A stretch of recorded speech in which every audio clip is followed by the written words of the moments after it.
Hey Jane, you ever just stop and think about the sheer mystery of life? I mean, we're here, right? Breathing, living, doing things. But then it ends. And what then? What's it all for? Oh, John, that's a classic. The big existential questions. I think everyone at some point stares up at the ceiling at 3 a.m. asking those very things. It's universal, isn't it? This feeling of searching. Exactly. And for some, the answer lies in something called reincarnation. This idea that we come back, again and again. But why? Why would we choose to keep coming back? It feels like a lot of effort. It does, doesn't it? But many spiritual traditions talk about it not as a choice we consciously make, but more like a consequence of ignorance, actually. Ignorance, like not knowing things? That sounds a bit harsh. Are we just doomed to repeat cycles because we didn't study enough? No, not ignorance in the sense of not knowing academic facts. It's deeper than that. It's about not knowing the fundamental truth of our existence, not understanding where we truly come from, or where we're really going after this life. The sages, they often said, birth and death are of utmost importance. Of utmost importance. Wow. That really puts things into perspective. It's not just a passing phase, it's everything. Exactly. If you don't grasp that, if you don't truly understand your origin and your ultimate destination, then you're essentially just a traveler, a lost traveler in a foreign land, wandering aimlessly. And that wandering, that's the cycle of rebirth. A traveler in a foreign land. I like that analogy. It resonates with that feeling of not quite belonging, or always looking for something more, something definitive. Yeah, it's like you're constantly packing and unpacking your bags, moving from one temporary lodging to another, never truly settling because you don't know where your real home is. You're always searching for comfort, for peace, for permanence in places that are inherently impermanent. So, if we're all just kind of lost, is there a map or a guide? How do you even begin to find your home when you don't even know what it looks like? That's where the concept of an enlightened master comes in, or what some call Tao. It's not necessarily a person, but more like a profound understanding or a path that's pointed out to you. It's the guide that illuminates the true way back, the path that leads you home. A path back home. That sounds incredibly appealing, especially when you feel like you've been living in a hotel for lifetimes. Right? But here's the kicker. Most people, and let's be honest, probably most of us, don't recognize this path.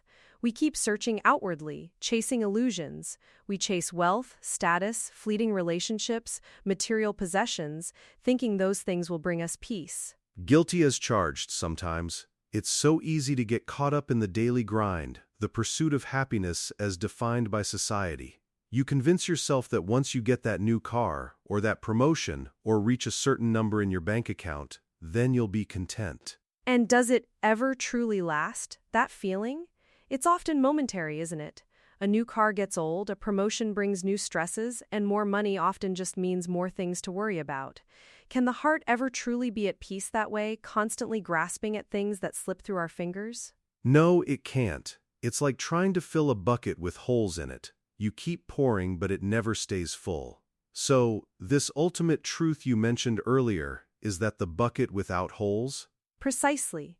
Without seeking and, more importantly, finding that ultimate truth, one can never escape the entanglements of reincarnation. You're stuck in that cycle of wanting, getting, losing, and wanting again.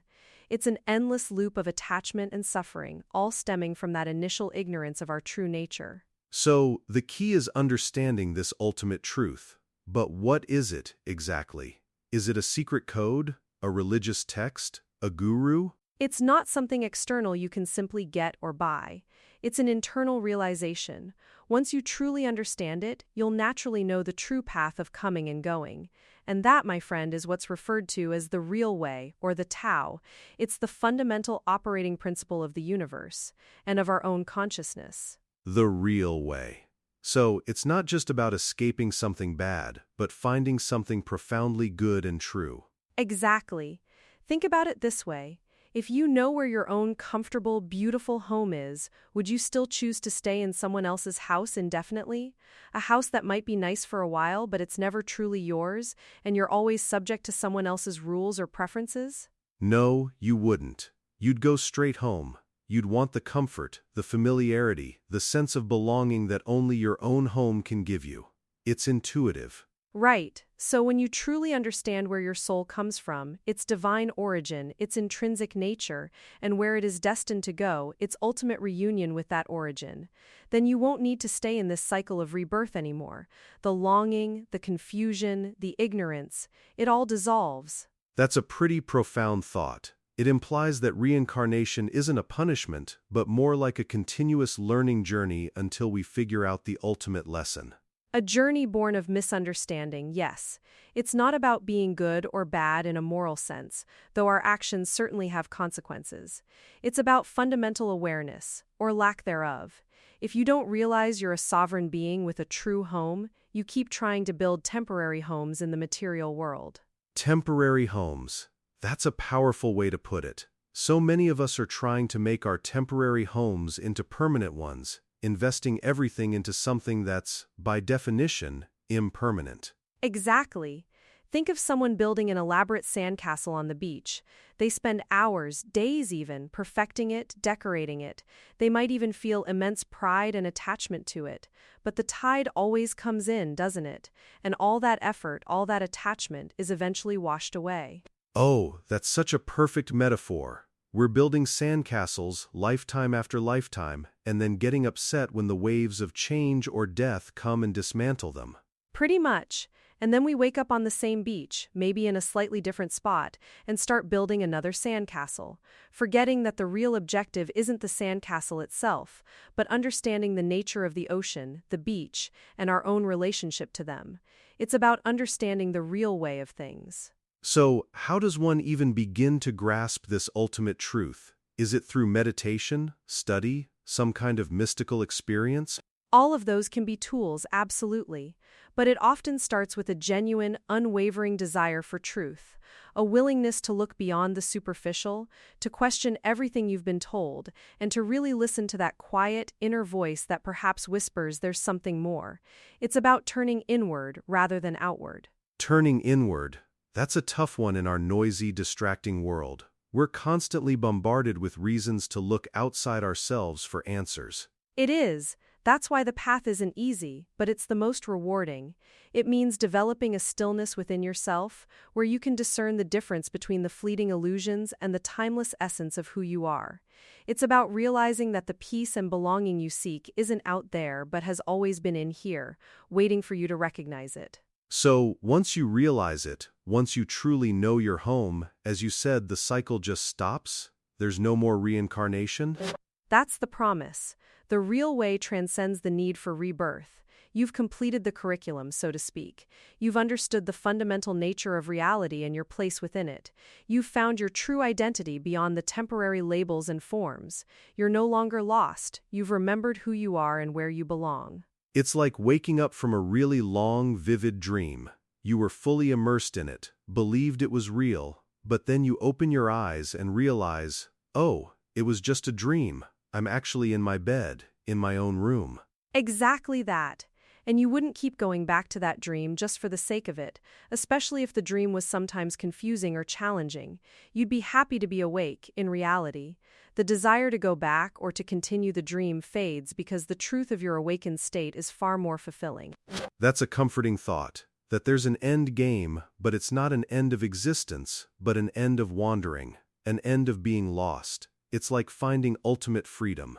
It is the ultimate freedom, the freedom from the cycle of suffering and ignorance. It's the peace that truly passes all understanding because it's not dependent on anything external.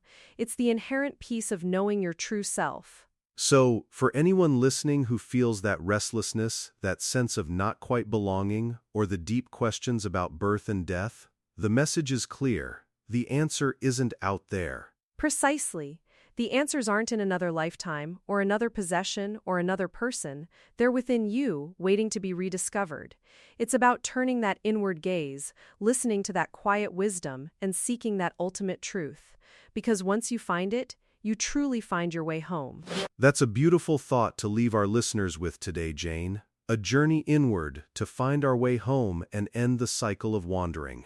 Thank you for shedding some light on such a profound topic. It's been a pleasure, John, and I hope it encourages everyone to start looking a little more closely at the map they hold within themselves. Until next time, keep seeking, keep questioning, and maybe, just maybe, you'll find that real way that leads you back to your true home.